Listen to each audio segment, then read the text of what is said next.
इमाम हसन का भी दिन मनाना चाहिए कि नहीं? भाइयों, इमाम हसन रदी अल्लाह ताला अन्हु, आपको पता है ये कायनात का वो अजीम शख्स है, हसन इब्ने अली, वो अजीम हस्ती है जिसने ताज छोड़ दिया, तख्त छोड़ दिया, पर नबी पाक की उम्मत को जोड़ दिया। नबी करीम ने इनको अपने साथ बिठा के कहा था, सही बुखारी में मौजूद है, कहा ये मेरा बेटा हसन सैयद है, जब मुसलमानों की दो जमातें लड़ेंगी तो ये सुलह कराएगा।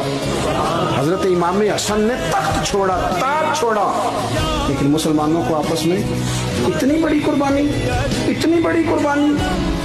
ओ खुदा के बंदो, हम 2 मिनट के लिए चुदराहट नहीं छोड़ते, दीन का नुकसान कर देते हैं। इमाम हसन ने पूरी हुकूमत छोड़ दी, पूरी हुकूमत। इतना बड़ा सखी कम आपको मिलेगा जो सखावत करे और नबी की उम्मत को बचाए। सल्लल्लाहु